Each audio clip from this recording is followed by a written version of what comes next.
All right, hello, listeners. This is another episode of the Unsecurity Podcast. My name is Evan Francine. This is episode 72, and the date is March 23rd, 2020. Joining me in studio is my buddy Brad Nye. Good morning, Brad. Good morning, Evan. We're recording this video remotely. We're not actually audio video. We're recording it remotely through Zoom this year, Yeah, this week. this week, yeah. This social distancing isolation thing is throwing everyone for a loop, I think. I know, man, and I'm all out of sorts. I don't know. We're going to get to that. I want to hear Yeah.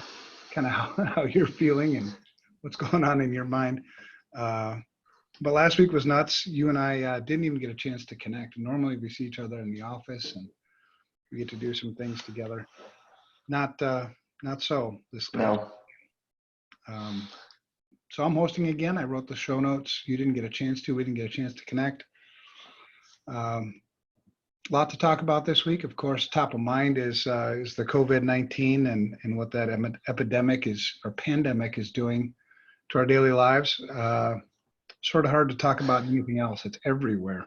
Yeah. It's fundamentally changing how we're having to go about day-to-day activities. So, yeah. Right. And last week was crazy. So what did your week look like? How did you cope this weekend and all that other good stuff? Yeah, it was nuts. So my wife is in healthcare, so she's still having to go in. So I had 3 kids at home and working. So it was exhausting. Right. And it's so different. I mean, I've never dealt with anything like this before, so Yeah. I'm all out of sorts. I don't know. Did you have any problems focusing last week? Um, I mean, I've worked from home before. We're pretty lucky that that's the case. So, I think there's certain things you can do. You have to have a routine. You got to do certain things. Force yourself to take a break. So, it wasn't too bad. I think the hardest part has been like you just can't go do anything, Right. right? Like go into the store. You can't just run to the store and pick something up. I mean, I guess you could, but you shouldn't, right? Right. So we've been doing like a daily walk with the kids. At some point we're just around the neighborhood, 20-30 minute walk with them, get them out of the house, get me out of the house. Yeah. And then, I have an office that I work out of that has a door. And when I'm in here, I shut the door. So I'm kind of isolated. And then when I'm done with work, I shut the door so I don't walk by and keep seeing, the computer and stuff. So, there's certain things you can do to kind of help because if you don't, it just blends together, right? Everything is all just one. So. And I'm one of those guys where, if life it doesn't make sense for me, I find it hard to focus. So there were numerous times last week where I was having trouble focusing. I couldn't, and it took a while for me to sort of find my groove again. It's easy to go down especially there's so many unknowns about it. Like I definitely found myself refreshing some, like the Washington Post or some of the other, live update type sites that like what's going on, trying to understand and get a grasp of it. So. Yeah, we come to work on Monday, kind of got through Monday and we sort of made the decision that we were going to close the office. Tuesday, there were maybe 20 or so people that had come in just to kind of grab their things. Mm-hmm. And then we deactivated all the cards except for just a few. Right. When I figured, well, since nobody's going to be in the office, I might as well go in. I mean, it's a safe place where I'm not going to infect anybody. So Wednesday, Thursday, Friday, I didn't see anybody. I didn't go to stores. I didn't do anything. I just drove from home to the office. You get to the office and it's like, you're used to a bunch of kind of hut buzz, Right. It's like, holy crap, it's just weird. Yeah. I had to work a couple Saturdays, a little while or a year ago, and had to come in, and there's nobody there. It's just like, what's going on? Right. And I'm here today, and I'll be working here all week this week, and it'll be the same kind of thing, Yeah, and it's tough. I know. Even if they decide we're going to open it up after next week, I'm still going to have to be remote through, who knows, indefinite, because the kids don't have physically have school. They're going to start e-learning on like April 6th. Right. So, I don't know when I'll be back in. Yeah. Well, and I don't know, have you been, the first time I went to a store was Saturday. My daughter and I, we needed, believe it or not, we needed toilet paper. And my wife had a chore for me that required me to go get some wood. Mm, So we went to Home Depot, and first of all, I was kind of expecting, I didn't even know if it was going to be open. yeah.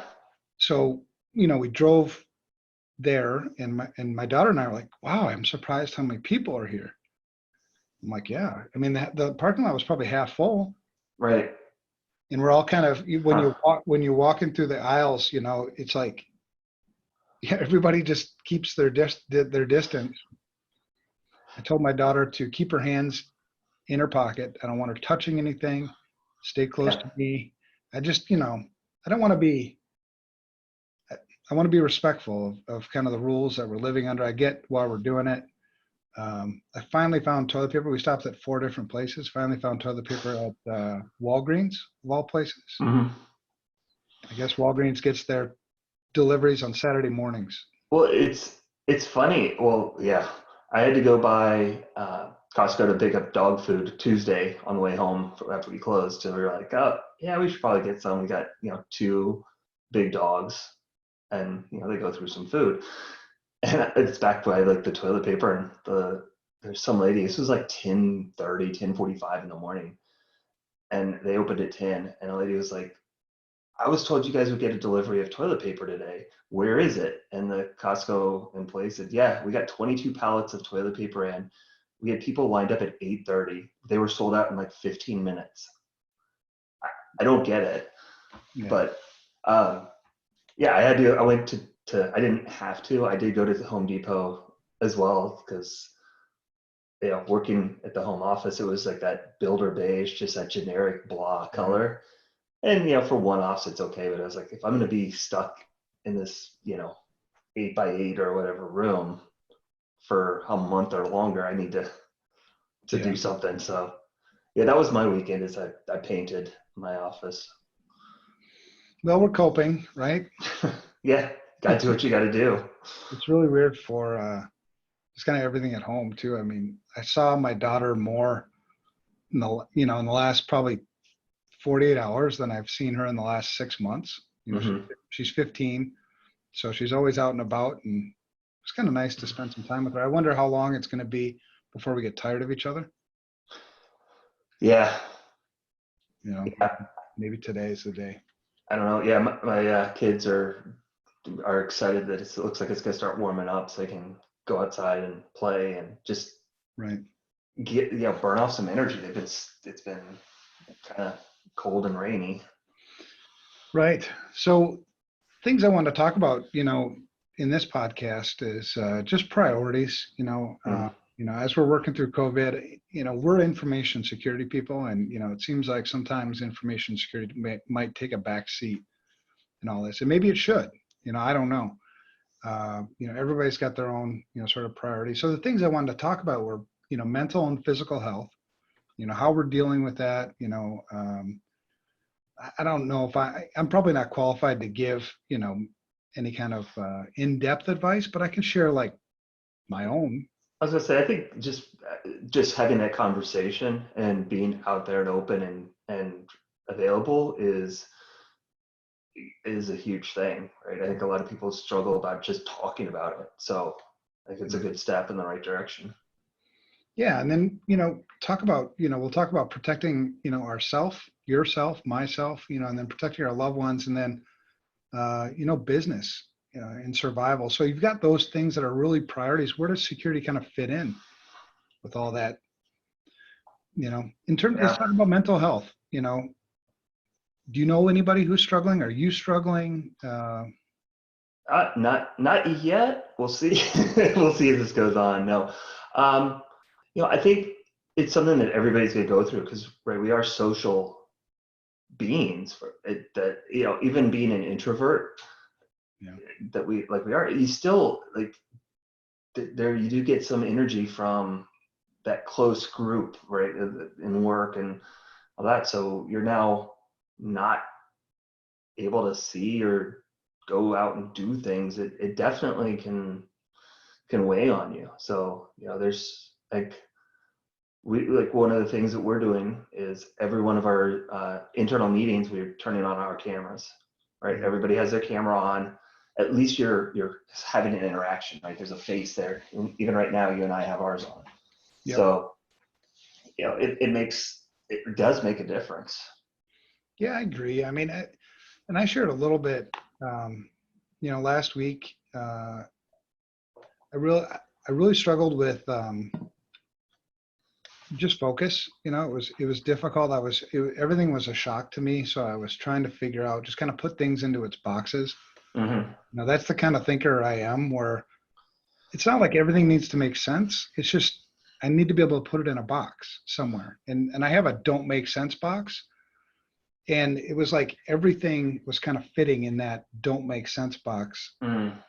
And so I felt sort of, you know, felt sort of lost. Certainly when I came into the office, you know, you work, I would say on Friday, about in the morning, it kind of hit me that I started to feel lonely.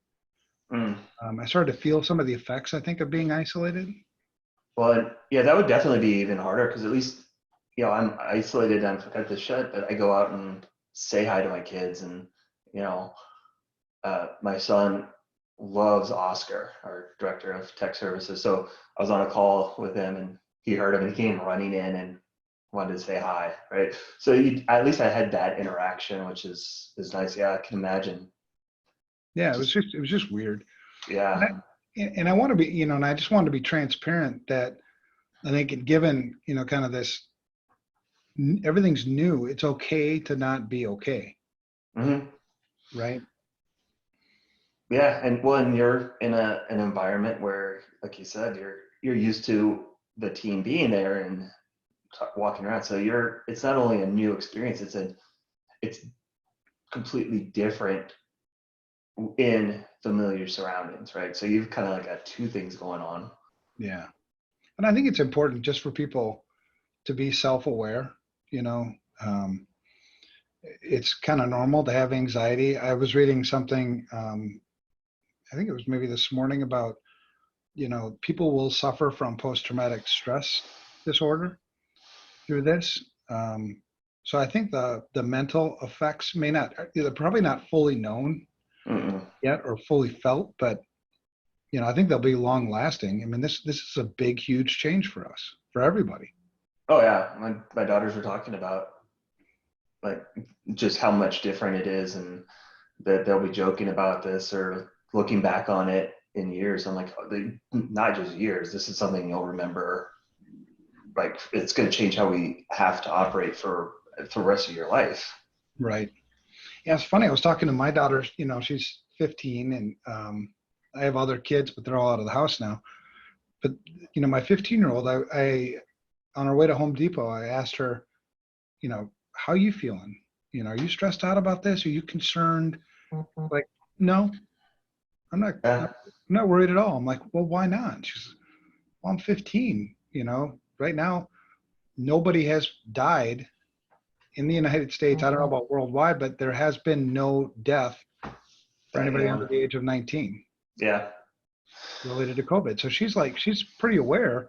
She's just not all that concerned. And so I told her, you know, it's important that you still be respectful. You know, as you go about your day, you can still be a carrier. You could Mm-hmm. get other people sick. There are higher risk, you know, age groups. Stay away from, you know, the older people.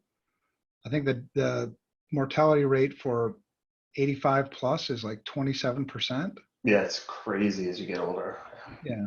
So we're not going to see grandma for a while. I mean, this just, you know, you may not be concerned. That doesn't mean that other people aren't concerned. And we, you know, we need to show respect for them. Right, right. Yeah. How bad would you feel if you went and saw her and you were the only interaction, she got sick? These, you know, it changes how you have to think. Yeah. Certainly does. So physical health, what are you doing? What's changed there for you? Yeah, I think the hardest part working at home um, is that separation. It's really easy to just stay. Like I noticed kind of Tuesday, Wednesday, I hadn't moved, right? It's closer to the bathroom, it's closer to get a drink. I don't have to walk as much. I'm not walking around to see people. So making it a concerted effort to go, like I said, on a daily walk. It's kind of snowy and gross out right now, so I'm not sure how Yeah. that'll happen today, but you got to make an effort. You've got to set aside time to say, I'm going to get out and go stretch my legs. I'm going to go walk the neighborhood. And I've been doing it with the kids. Just to, it's kind of fun. It's good bonding time. Mine are, 14, 12, and 5.5. So, it's fun to watch them play and interact. And So I suppose it's creating a new routine, right? You had this Mhm. old routine just a couple of weeks ago, and now you have to create a whole new routine. And I think it'll be because I'm going to get through kind of the same thing. It's awkward right now, and you have to be intentional. I mean, what are healthy Mhm. behaviors? And intentionally and forcefully, even if you have to, get into those good behaviors so that you can establish a new routine, right? Yeah. Yeah. Otherwise, if you don't, I think if you don't keep your physical health up, if you're not doing that, it's going to negatively impact your mental health.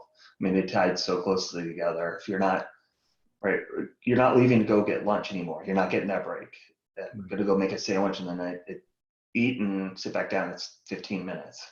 Right. No, force yourself to take that break. Get out, stretch your legs, and honestly, coming back from those is you just feel like I feel so much more focused and like alert. You start to sit here and just stare at the screen, and you're in a tiny room, and get out, get some blood flowing, and it definitely makes a difference. Yeah, I agree. So what about business? One of the things I was talking to a buddy of mine, because I've been trying to reach out more, to friends and one friend of mine, he's a CISO for a large travel company, Mm, 20,000-ish employees. And the travel company or the travel industry has just been decimated, you know. yeah. And he's dealing with, they're going to probably have to lay off half of their staff. So 10,000 people, hitting, losing their jobs. And for how long, who knows? And so he's dealing with not only, you know, all the things that come with COVID and having to do his daily work, but now he's got to deal with the stress of laying off himself, half of his workforce, because it's 10,000 employees, but he's got about 60 employees that he's responsible for. He needs to lay off 30 of those, Wow. you know, Yeah. I mean, you got to do what you got to do to try and make it through. right. It's not always a you know pleasant thing. The issue is you can't let security lapse at that time, Right. because if you do and then you get an incident, well, now you're even worse off than you were, That's true. right? So now you're dealing with an incident response with half of your staff, and you're already struggling for worried about cash flow, and you can't let it go by the wayside. You bring up a good point. So, in some instances, if you're not keeping your eye on the ball, right, um, it could be the final nail in the coffin for Hmm. some businesses. I think there's a certain percentage of businesses that just with information security or without, they're just not going to make it. You think of retail, restaurants, bars. My heart Yeah. goes out to those people. I don't, there's nothing we can really do other than be supportive. If we know people personally, pick up the phone, reach out to them, talk to them. Because they're dealing with all of that other stuff too, right? Like the Hmm. isolation, the loneliness, the anxiety, the everything else that comes with them, or with it, and then to lose your business too, your dream, maybe not being able to pay. I mean, where are you going to get food? Where are you going to get, Right. I complain about getting toilet paper. Well, at least I can afford it when I find it. Yeah. These people, so if you know those people, reach out to them. You've seen what Jim Nash has been doing? Mm-mm. Yeah, our buddy Jim Nash. So he, for the listeners, he works at FR Secure. He's kind of one of our evangelists.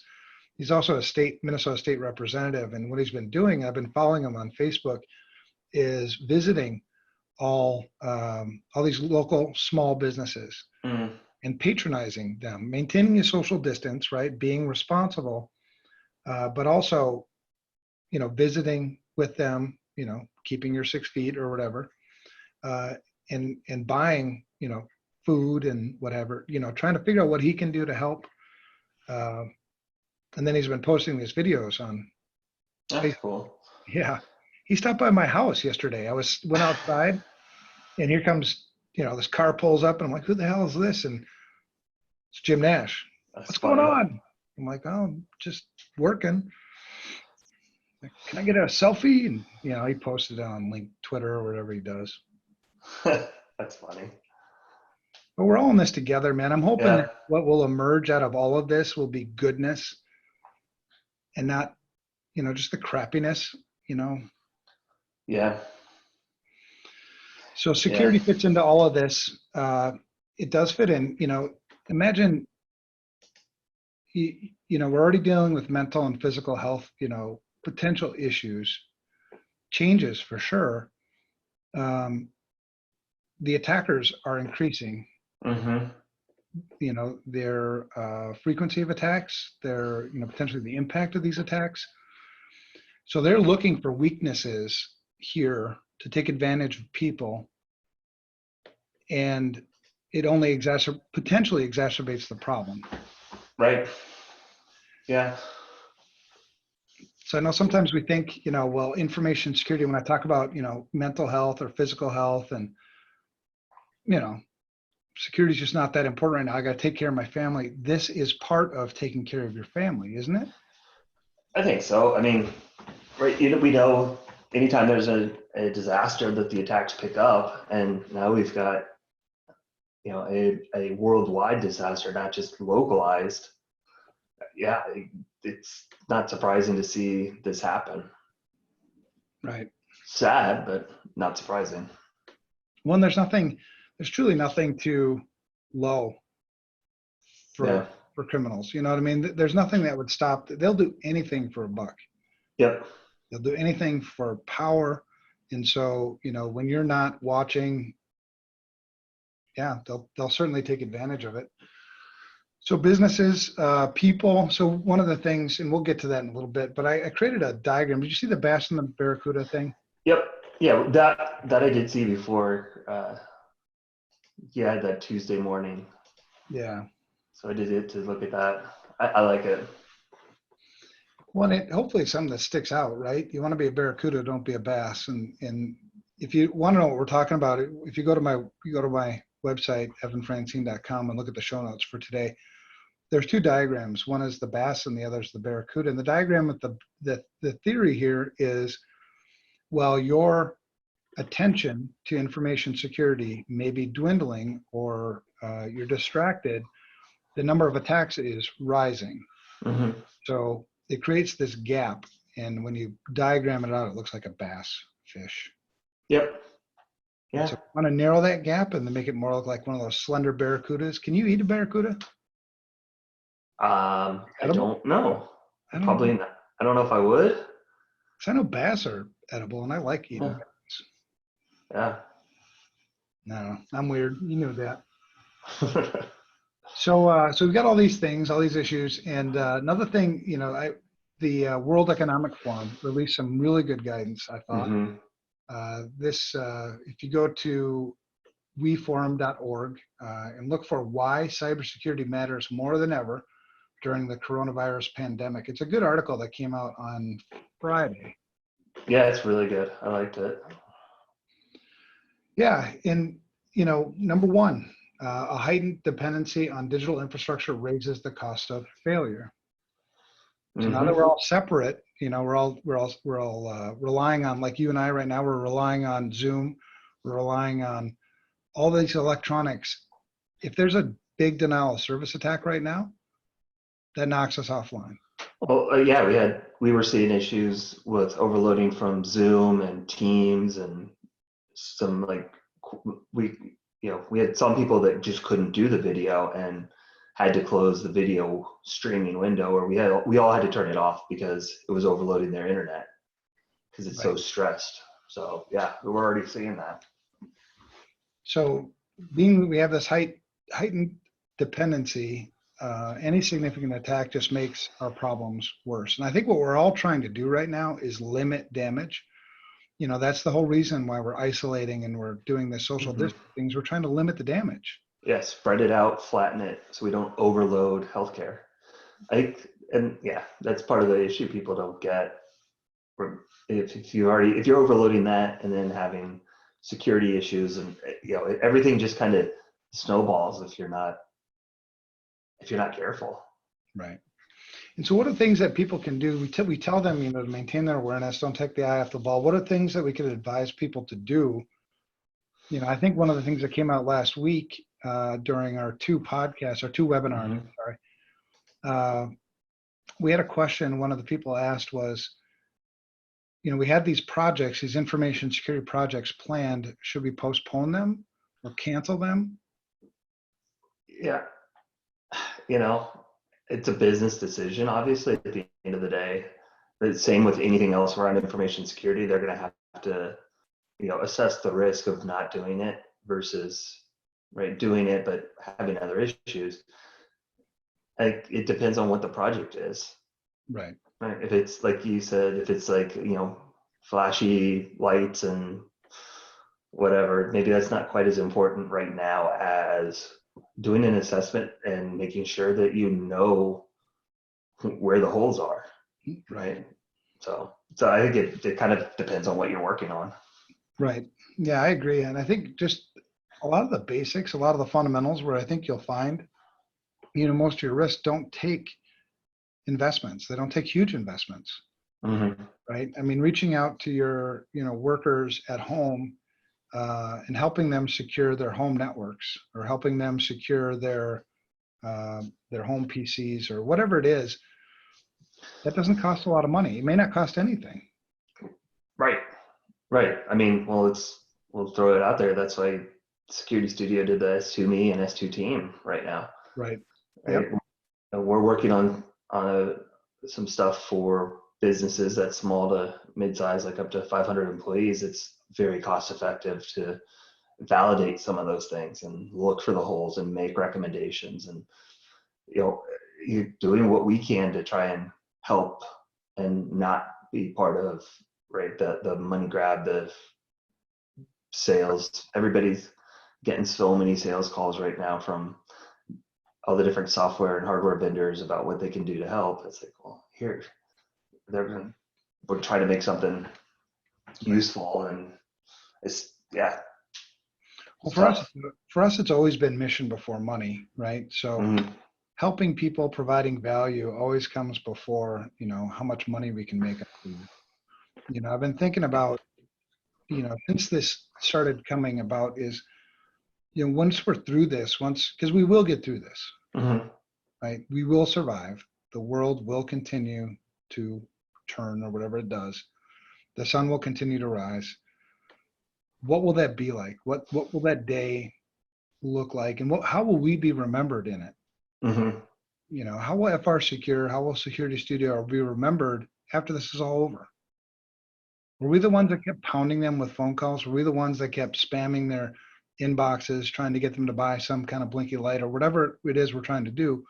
Or did we actually take a minute or more, you know, many minutes to try to help people? Yeah. Well, I think that goes to, like you said, the mission. It's, well, hey, you tell us. I know you're getting hammered. You tell us how we can help you. What do you need? What are you struggling with? How can we help you address that? As opposed to, hey, here's something that you need to buy to, get rid of your risk. And It's got AI and machine learning. It's next gen. Right, next gen. We should all just wipe that from our memories forever, that word, next gen. Yes, out of an abundance of caution, you should buy this Oh, next I gen. hate that too. You know? Abundance of caution. Oh, seriously. All right. Aye. So from the World Economic Forum, number one was a heightened dependency on digital infrastructure raises the cost of failure. Number two was cybercrime exploits fear and uncertainty. Yeah, FUD, and not only does cybercrime, the criminals it's take advantage of fear and uncertainty, so do vendors, yep. Oh, so much. That's yeah, kind of where I was going with that is right? preying on that to sell. And I think that goes back on, my from the webinar last week. There at this point, you're being positive, but you can't over communicate at this point with your employees who are in this super unique situation they've probably never been in before Right. for the majority of them.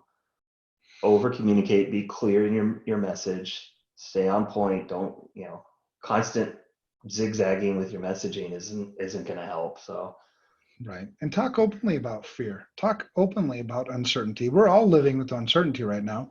I don't know how many articles I've read about, well, how bad will it get? When will we recover? All those things and everything. I mean, truly everything is speculation. There are no answers. We're all dealing with the uncertainty. The only thing I'm certain about is that I'm alive right now. I'm talking to you on this podcast. I yeah. mean, just back it up to the things I can stand on, and but don't let fear and uncertainty, don't let panic cause you to make poor choices. Right? If you're hmm fearful about something, reach out to somebody. Get opinions. It's okay to be weak. Yeah, well, exactly. And take that second, take a breath. Okay, wait a minute, right? Like you get that email that comes in and it's got the FUD in it. Don't just click it. Take a second, be like, wait a minute, right? I know that the attacks are going to be up. This is where communication for security to the employees is going to be key, right? Mhm. Hey, take a second to think about these emails. Don't just click links. Be careful what websites, maybe even send out some valid websites to go to. I know that there was the one that was spoofing the Johns Hopkins Mhm. page that was downloading malware, right? Well, give people some links to go to because you know they're going to look for it. So maybe find some valid, safe links, send it out so they can bookmark them. Yeah, and take your time too, right? I mean, that's one of the things I see all the time with whether it be in an incident response or whether it be in something as big as this, is people rushing. And they panic, they rush, they don't make good Mm-hmm. decisions. I mean, that's one of the reasons why we're out of toilet paper and we're out of all these other things. People panicked. And then when Mm-hmm. people panic, they don't think. And when they don't think, they go and do things quickly. Mm-hmm. And a lot of that's rooted in fear and uncertainty. So if you just take a minute, think things through, I think you'll be in a lot better position. Number three from the World Economic Forum was more time online could lead to riskier behavior. Mm-hmm. Well, yeah. Yeah. I Yes. Yeah. So buy some more IoT devices and hook them up, and well, and not only that, but it mentions in there, are they going to be streaming shows? Are they downloading things that they shouldn't be doing? Right? They're right. no longer having that protection that you have at the office around your, most likely, how are they connecting in? Are you doing a VPN that's all allowing only your traffic through? It's not, but Yeah. yeah, it's Well, and somebody's got to do something with their time. I know one of the most dangerous things for me as a man is when I'm bored, I do stupid things, right? yeah. So keep me unbored. And my wife knows that. So it's nice to have somebody who holds me accountable close to me. Mm-hmm. So Saturday, she gave me a whole list of things that I needed to do around the house because she knew that I was probably going to be bored. And when I'm bored, I do dumb things. Um, and then I complained about it on Twitter about my long list of things to do. Yeah, but like you said, it keeps you out of trouble. It does, man. And I thank God for her. I thank God for friends, who know me well enough to say, hey, man, something a little bit different. You all right? Mhm. And I think we need that with each other more, check with your teams and ask that stuff. Some of their things for, on the World Economic Forum for things you can do. So what can we do? Number one is step up your cyber hygiene standards. And it talks about, I know Ryan RC Cola Mhm. for Security Studio wrote a nice article about keeping your workstation clean, like sanitized, like physically clean. Mhm. Uh, Yeah. I've got hand sanitizers now in my office at home, in my office here, in my truck, and I think in the kitchen at home. So, are you stepping up your sanitization stuff? Oh, yeah, oh yeah. Like the couple times I've had to go to the store, like one thing people don't think about is, yeah, you wash your hands or use it, but did you do anything with your phone, right? So you went to the store, you touched the cards, you're on your phone. Wash your hands, you pick up your phone. You've now just, potentially reinfected or exposed yourself. So I've actually been using those, the cart wipes. You wipe down the cart, and then I'll wipe down my phone, Smart. like the case, right? And so What just little things. what's the guidance? It's got to be 60% plus alcohol, 60% Yeah, alcohol based. yeah. And those are they have the Purell Mhm. antiseptic wipes or whatever. So I'm hoping those are. I'm assuming those are going to do it. They say they do. So. Well, and the good thing is you and I are both under the age of 50, and the mortality rate for us is less than 1%, Mhm. or fatality rate. So, but again, Well, I don't mind so much me getting infected. I don't want to get other people infected. right. Well, I've got family, that have are immune compromised, right? Not immediate family or like within my family, siblings. Right. Um, so I know the fear, well, that my sister is going through on a daily basis Mhm. because, Oh yeah. I mean, it's a legitimate. Like she's young, she's in her 30s, and it's a legitimate risk for her because she's of what she's going through. And so I guess being respectful and knowing what she's going through and trying to be respectful to others that may be in a similar situation, right? Yeah. You know, everybody's parents or grandparents that have to go out and get stuff. You want to be respectful for them because they are at an enhanced risk at the older age. Yeah. Why wouldn't I do something simple to help others? Yeah. It's funny. On Saturday, one of the places that we checked out for toilet paper was Jay Olstead from Care 11. Used to be on Care Mm, 11 news guy. Uh, he said that there was newspaper toilet paper at Aldi. mm, I was like, all right. So we went to Aldi. Nope, nothing. wasn't any. But then my daughter was hungry, right? She goes, oh, I'm hungry, Dad. Can we stop somewhere? I'm like, yeah, but before we leave Aldi, we're going to wash our hands. She's like, oh, really? Yes. Yeah, if you're gonna go eat. Right. I mean, we were already pretty good at hygiene. I mean, I wash my hands kind of regularly and stuff like that, but now you just kind of step it up, right? It's like top of mind. Yeah, I think the funny thing was somebody saying after this, the next step is going to be the wave of hoarding on lotion from all the hand washing that nobody had been doing before. Yeah. Yeah. People that Yeah, hide stuff to take advantage, I don't want to get into that. It yeah. just ticks me off. The cool thing is when I finally did find toilet paper at Walgreens, there was a lady in front of me, uh, and there was probably 10 left, and there wasn't a line or anything. So she took two packages, and I took two packages, and then we walked. I mean, two packages, not like, The 4 packs or whatever. yeah, yeah. I mean, just enough. This will probably be enough to get us through the week, unless I eat a lot of food or something. Uh, but yeah, I mean, and then I asked, the Walgreens lady, I go, when do you get new shipments in? Because if I run out by Saturday or whatever next week, will you have another shipment so I can come back? So yeah, their shipments come in. The Walgreens where I'm at anyway, their shipments come in Saturday morning, There you go. so I'll be ready.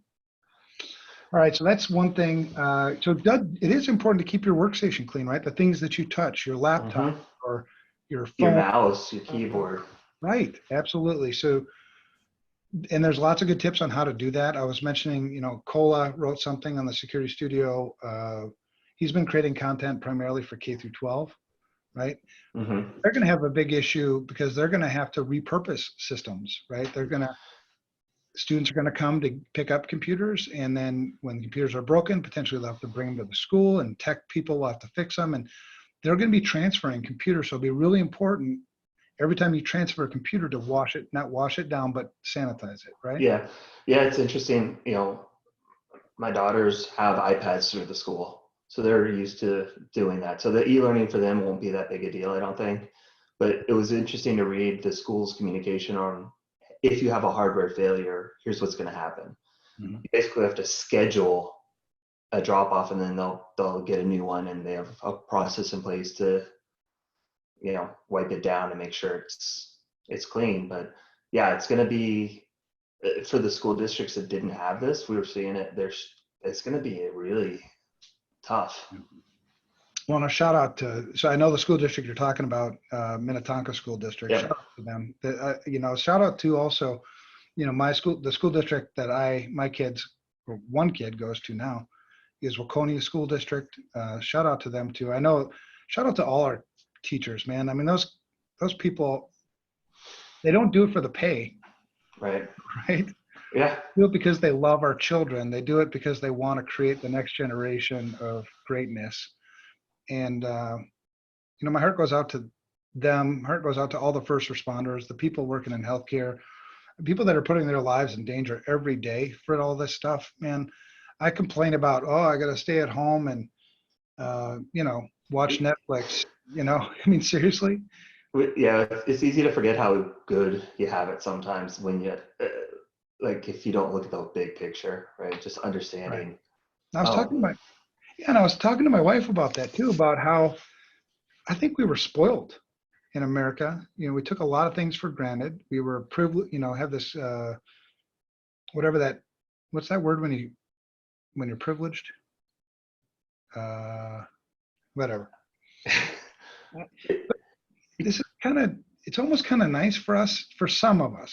Some of us are really truly suffering right now, but for the others, get over it, I guess. yeah, it's well, like I said, I was mentioning how like I was by Friday afternoon, I was fried, right? I got 3 kids at home. My daughters are amazing, watching our son. I mean, overall, very little issue. They were very respectful. Hey, I've got a phone call, whatever. They were quiet.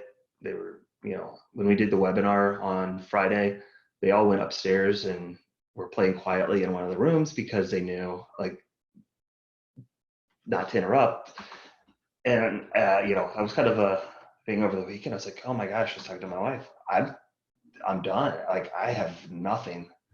This was exhausting. I had it so good. I'm not worried about, right? Like, think about the restaurant workers or all these others that are like, I don't know if I'm gonna even be able to make payments or have a job tomorrow. And I'm complaining that I had to like juggle work and 3 kids. Right. It kind of puts it in perspective, and it makes you realize how lucky, we are. Exactly. Exactly. So the other two things from the World Economic Forum on the cybersecurity things is to be extra vigilant on verification. So you hit on that, real well, Brad, where take your time, verify, validate links. If you don't know how to do that, ask somebody. Verify and validate the source of emails, the sources of phone calls, texts, all those things. My rule of thumb has always been if I didn't initiate the communication, I don't give out sensitive information. Yep. So if I want, rather than the bank calling me and asking me for information or money, I will look up the bank's phone numbers and call it myself, right? I'll initiate that communication. Same thing with email. Same thing with Yeah, I've done that, with the bank I use. I'd rather not mention. Well, they're good, but they've called, when we were looking to buy the house, and they called, and it's like, okay, I appreciate it. What's the reference number? And I'll call back, and Right. they're like, nope, totally understand. Here's how you get a hold of me, and called the main number on, on the card or the website, and then got through to them. Nice. So yeah, the good ones will be used to that, or should support it. Right. Yeah. Pay attention. And if you do make a mistake, contact somebody. You can certainly contact us. We don't work, we can contact FR Secure or Security Studio, or contact somebody who can help you. Mhm. Right? Who's not going to be in the situation. So, because we all make mistakes, man. I mean, we click on things that we didn't mean to click on, or, oh crap, I, fell for a phishing attack. Contact somebody and have them help you. Or, if you know how to react, if you know how to deal with it, then deal with Yep. it. Change your password, whatever you need to do. Yep. And the last thing was to follow official updates. With all the misinformation, disinformation going on in the world today, find official. You may not agree with all the things that they're saying, but they are reporting facts, right? Yeah. CDC is reporting facts. The World Health Organization is reporting facts as they understand them, right? Be able to discern fact from, other things, opinions, but follow the official. Yeah, I think, like I said, send out some good links. Like the Washington Post has made theirs free. I've seen really good reporting from them. The World Health Organization, and the CDC, right? But whatever it is, make sure it's good. Right. And I asked Brandon and Andy at FR Security to create a COVID resource page on FR Secure's site, because we've already got resources to put there. We've got, our open letter to, I guess the world, I guess it's open. Yeah. We've got, our 2 webinars we did last week with some really good, helpful tips. It was really well attended. We're starting, this daily insanity check-in, which I think will be more content. Yeah. So that would be a resource where you could go, to kind of, and if there's something you want or something you need, let us know, right? Yeah. That's what we're doing. That, unfortunately, I'm not going to be able to make the one today, but the daily insanity live chats. Yeah, I mean, 30 minutes, right? 30, 60 minutes. And there will be times when I won't be able to make it too, and Ryan won't be able to make it, but we're just getting together and trying to talk some sanity in this crap shoot we're in. All right, so that's that. Another plug for, S2Me is on the agenda. I do want to, there is no catch. S2Me is free. If you've got time on your hands, there's 2 things that S2Me does, I think, really well. One is it quantifies what information security risks you have at home. And I think it's also a great education tool, right? If there are questions on the S2Me that you don't understand or don't know how to answer, that's a great education opportunity, because they are questions you should be able to answer. Yeah. And then the S2 team piece is just, to help organizations who have this remote workforce now, how do they quantify all the S2Mes, right? All the people at home in a way that's not going to violate their privacy. Right. So we can't share individual responses for people at home with their employer, but what we can share is aggregate responses, right? Out of your 50 employees, 39 of them answered this way. Gives you some good insight on what you need to train them on. You know what I mean? Yep. Absolutely. So if you don't know, it's https://s2me.io. That's where you want to go. Get it. And that's for me, that's one thing. I want to help as many people as we possibly can with it, but I also want people's feedback. I want people's input. One of the things I got this weekend on Twitter was a guy wanted to go out and try it, and he got to the registration page and said, no, I don't want to register You know, he disagrees with the fact that you have to register to get the assessment. Well, yeah, I can see that, but at the same time, don't use a 5-minute email, use one of the disposable emails. The only reason it's registered is so that you can go back and Exactly. We want to create a check portal. your updates, right? Absolutely, because we know that people are creatures of habit, right? You don't build habits after doing an assessment once. Mm-hmm. Right? So we do want people to come back on a regular basis, you know, because and the world is changing. New threats are emerging. Yeah, the assessment's going to change. For sure. Actually, I was working on that earlier this morning, just trying to figure out some new quantification things, and then also thinking about, you know, how the S2 org, you know, the traditional S2 org assessment had everybody in the office. Yeah. Oh, yeah, Now it's changed. How do we account for that? yep, that's been a huge thing that we've been going through. And I know we've gotten things from, you know, the PCI Council and some others on how do you address it. So it's different. Absolutely. And you have to account for that. So, all right. So next week, I've got some things I'd like to, you know, just kind of lay some ideas out there for next week. You know, maybe a guest. I talked to a guy last week who does executive protection, Mm. executive physical protection. And I thought, you know, the guy's really interesting. And one of the things, you know, we talk about physical protection versus digital protection, you know, you can't separate those really. Yeah.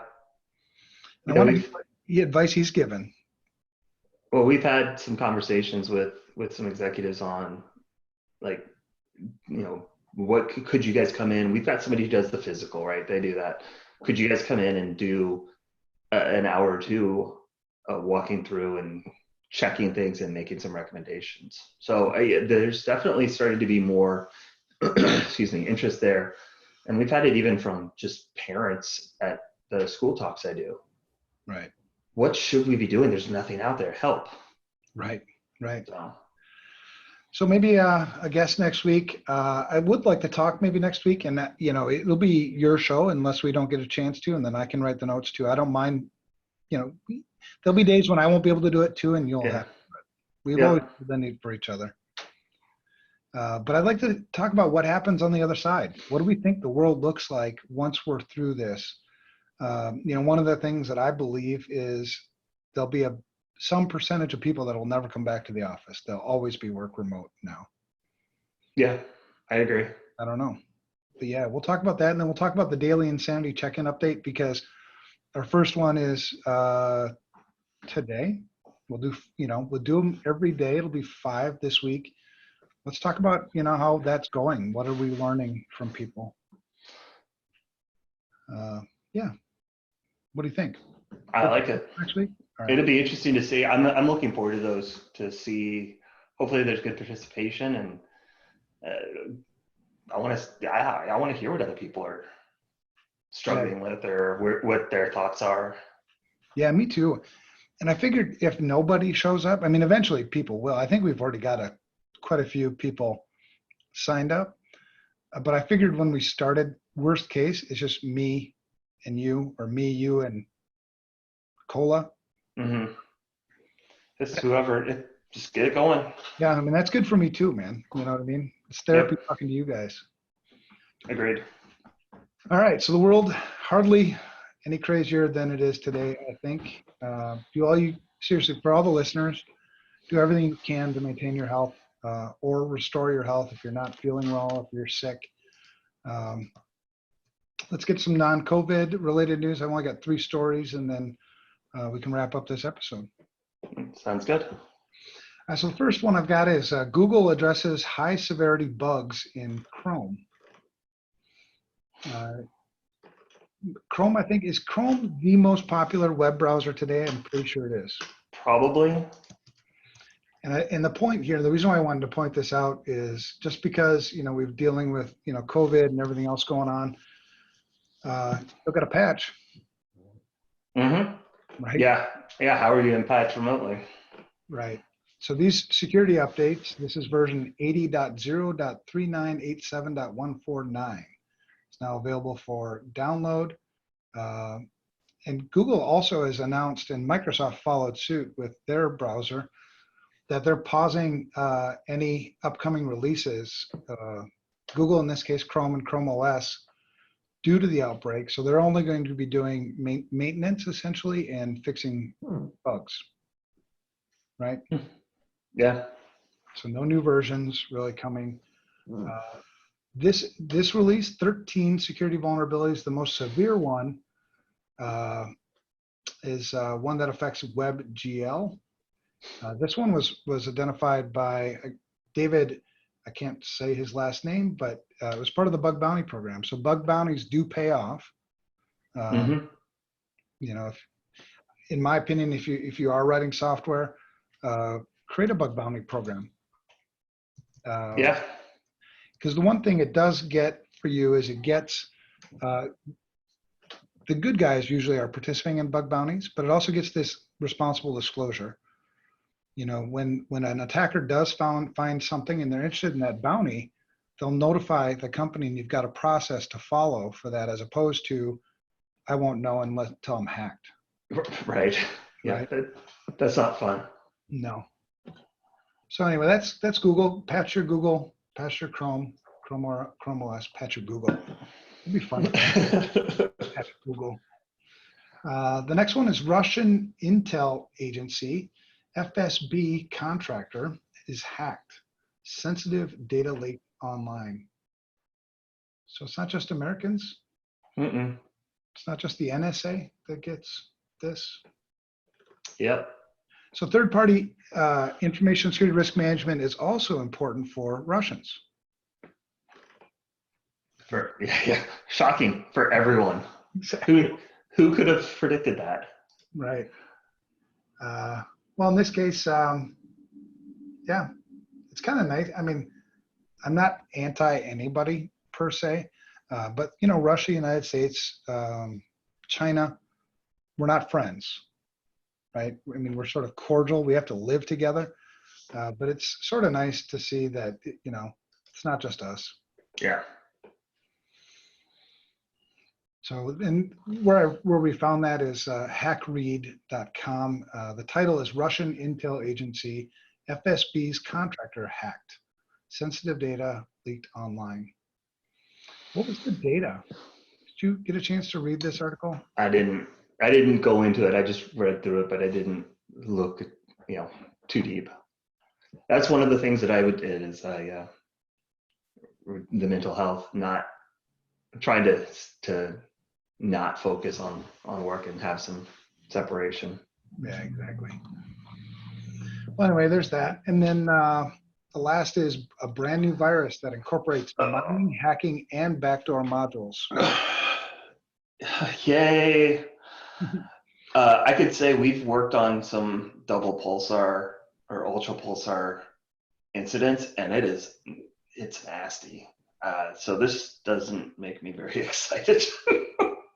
No, not at all. It's called Crazy Coin. The Crazy Coin, it leverages Eternal Blue, that exploit kit, and it's got, it's not just a virus, but it's also got a worm sort of capability to spread across targets. So this is e-hacking news. The title is a brand new virus that incorporates mining, hacking, and backdoor modules. Crazy Coin. Yeah, I don't know what to say about that. Other than you just got to keep your eyes open. I'm sure, you know, the number one way to get malware into your system today is still email. Right? So opening attachments, clicking links, you know, things like that. So it's your normal sort of basic hygiene things that oftentimes will protect you most of the time. Yep. It does use the double pulsar backdoor, so you can patch your system if you're up to date on your patches, right? It's amazing how many people still have it open. I know. And don't run your system as you know, as a privileged user, right? Yeah. Be a non-admin. That'll help a lot too. But those are basic hygiene things. Follow those basic hygiene things. Take your S2Me. Follow the things in the S2Me. That'll protect you from 90% of these things. But anyway, it's a nasty one. You're right. If you get it, I don't know. Take a break. Yeah. I don't know.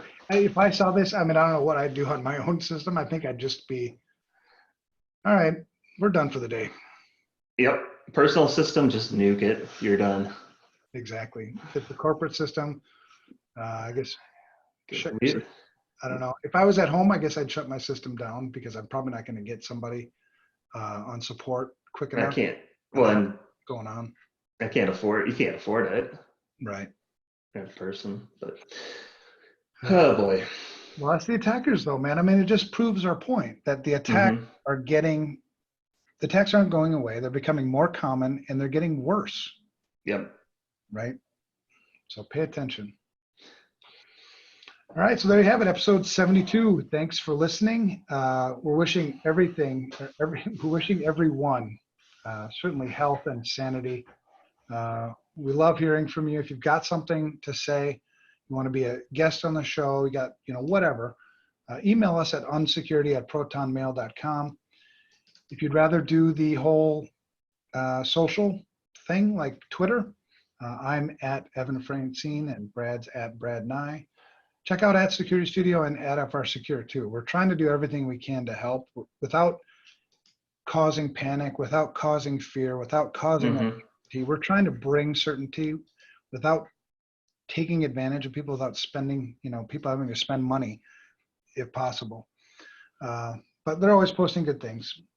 Be safe. That's it. We'll talk to you again next week.